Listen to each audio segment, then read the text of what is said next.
You don't need to identify as your past to identify it. This is one that's really important along the spiritual journey, especially when it comes to trauma work, because I've fallen into this pattern myself. And that's why I'm able to tell you it's one that we have to know how to work out of when we're working through anything of past energy that, again, represents a trigger or something that we have become part of our persona, not so much our identity, but it's personified. It becomes part of our personality. Like the friend, like they say, like on Friends with Monica, where she's type A and she's always like this and controlling and all that. Her friends accept her as that, but she doesn't have to identify as that. That's a choice, right? So when I say when we're identifying things from our past, we can be projecting what it looks like to have gone through a certain trauma. That kid who's hyper vigilant, hyper aware, right? They're always trying to make everything perfect and look right. That's just a byproduct of the condition of, again, identifying with something that happened in our past. And because we found escapism in it, sometimes it becomes part of who we are.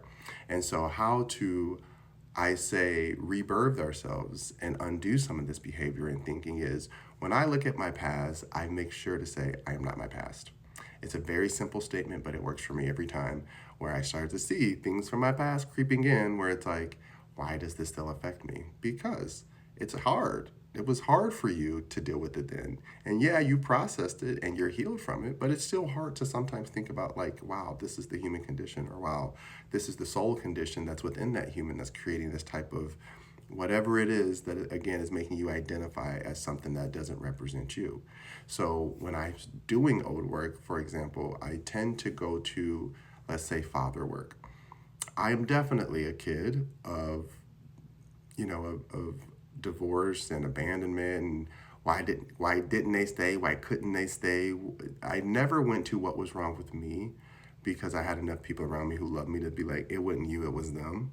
But at the same time, it was always like, well, what is it in them that's making them identify with this thing that's keeping him away, right? My dad has long passed, but when he was here, it was hard to be like, he's alive. Why is he not trying? Because people forget. A lot of people identify as their past, become their past, and then they replicate it through a behavior that says, I could be justified through this past. So, what I like to do is, if I see myself doing behaviors that I know are detrimental to my vessel, which is the human body, this is our spaceship. When I start seeing me put it in danger or self sabotage things that I know would make it happy, that's when I know I'm working through the fear of identity, which doesn't belong to me. And that's when I have to say, okay, this is not who we are anymore. This is not what we ever were, but it was a safe space for us at one point to identify as this broken kid, broken person who didn't know.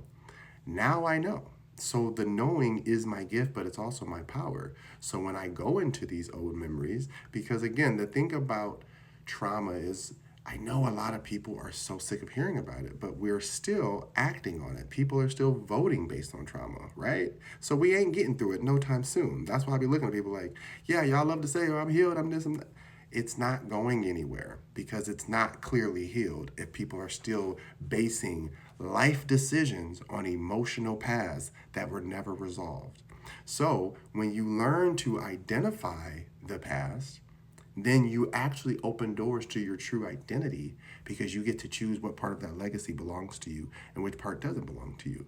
If you choose to carry on a legacy from the past, may it be detrimental or not, you're choosing to carry on the legacy of your ancestors. It is what it is. If you choose to walk into the future and say, okay, well, I see what my ancestors did and I see how they did it and why they did it, and unfortunately or fortunately, I justify or unjustified, that's not what I want going forth into the future because we are our own ancestors. Do you understand? They represent us as much as we represent them going forth into the future because we're all going to become a part of the collective at some point.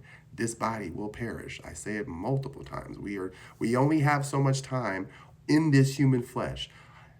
Again, I haven't seen it yet in my lifetime, but ain't nobody living past 150 nowadays. So we only have so much time, and I know it seems like a lot, but in retrospect, it's very minuscule compared to the time that this earth has existed, according to what we say science, which is observation of spirit.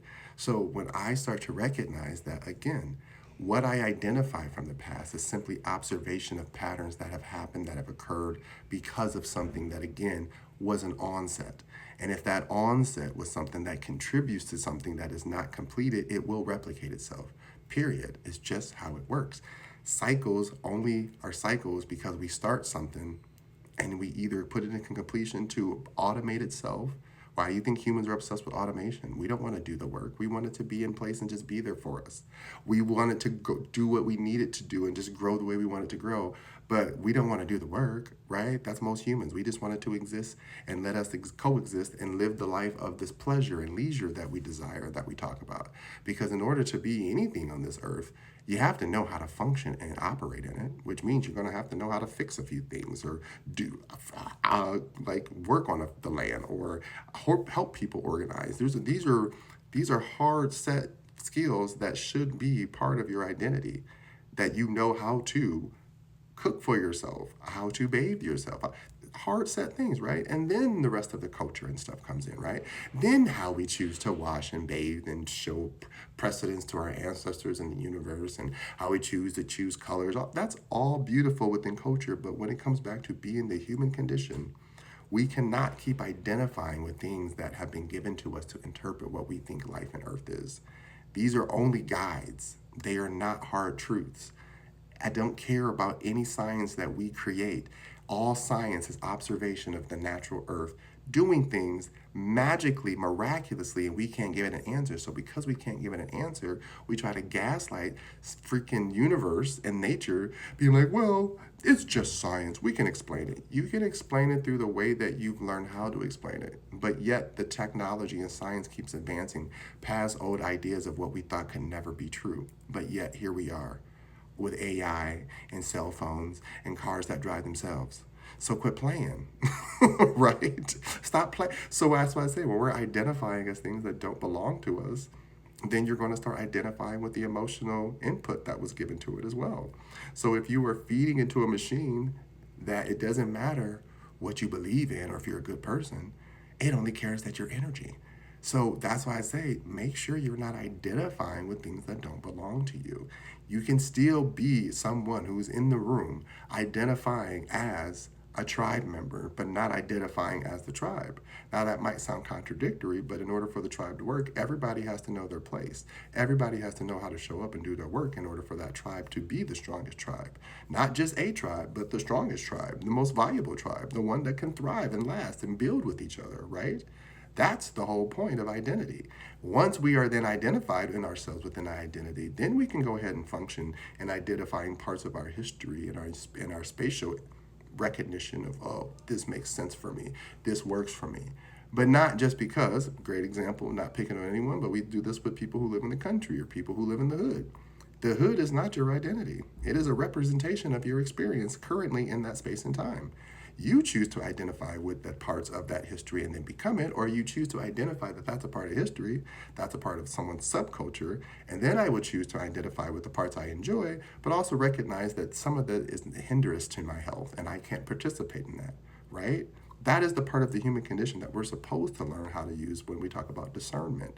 So when I say you can identify and still know your identity, that's the truth I'm speaking.